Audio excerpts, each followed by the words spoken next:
Let's invite William Lane Craig back to the podium as he responds again to Stephen Law.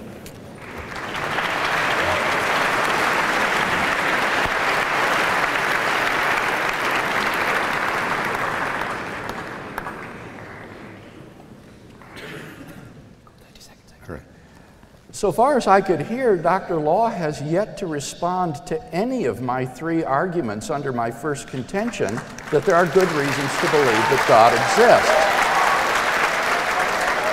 First, he has not responded to my argument based on the origin of the universe. At best, he would have to say, well, we don't know if this being is good who has created the world. And I grant that. You can't know that from this argument. But it is a strange form of atheism, one not worth the name, that admits that there is a beginningless, uncaused, spaceless, timeless, immaterial, enormously powerful, personal creator of the universe. That, I don't think, deserves to be called atheism. So he's got to interact with this argument because the problem of evil doesn't refute it, because it doesn't say anything about the moral properties of this being. Secondly, what about the argument based upon the existence of objective moral values and duties? Here, frankly, I was stunned and disappointed to hear him retreat from his affirmation of objective moral values in his published work to now regarding this as being non-objective. And then you've got to deal with the problem that the objectivity of moral values is more obvious than any argument for moral skepticism. The atheist philosopher Peter Cave puts it this way: whatever skeptical arguments may be brought against our belief that killing the innocent is morally wrong, we are more certain that the killing is morally wrong than that the argument is sound. Torturing an innocent child for the sheer fun of it is morally wrong, full stop. And that's why John Cottingham reports that there is an increasing consensus among philosophers today that some sort of objectivism is correct. The problem is that on atheism, there is no explanation for the reality of objective moral values and duties, and that's what theism will give you. Thirdly, the argument concerning the resurrection of Jesus has not even been addressed in tonight's debate. So, are there comparably good arguments for atheism? Well, I made 4 points by way of response to his argument. First, he hasn't been able to show that it's improbable or impossible that God has morally sufficient reasons for the suffering in the world. And he really admits this. His only gambit is to say, well, yeah, that's true, I can't show that, but neither can you show that the evil creator wouldn't have sufficient reasons for allowing good things in the world. Well, that's the second point. And I agree that you cannot disprove anti-God by just looking inductively at the good things in the world. The world is morally ambiguous, and that's not how theists come to believe in the goodness of God. Stephen Weikstra, who is an expert in the problem of evil, puts it this way. He says, any being, good or evil, big enough to make the heavens and the earth, gives a high conditional probability that we'd regularly be unable to discern that being's ultimate purposes for many events around us.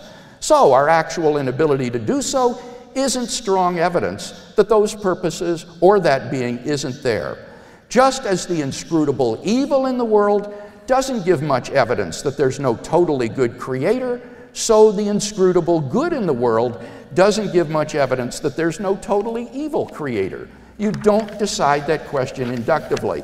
And this is Dr. Law's only defense of the problem of evil, because he admits he can't give any argument to show that God lacks morally sufficient reasons for permitting the suffering in the world.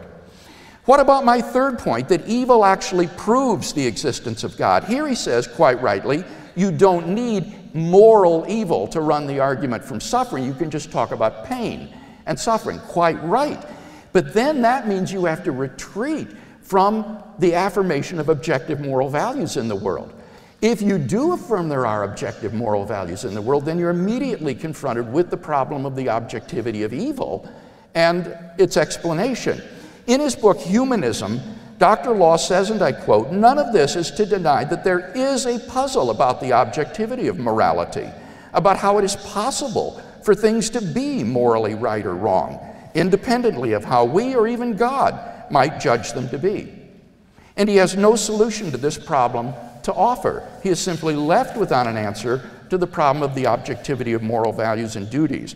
So while it's true you can run a problem of suffering without referring to moral evil, to do so you're going to have to deny the reality and objectivity of moral values and duties, because once you admit them, then you've got the problem of the moral argument.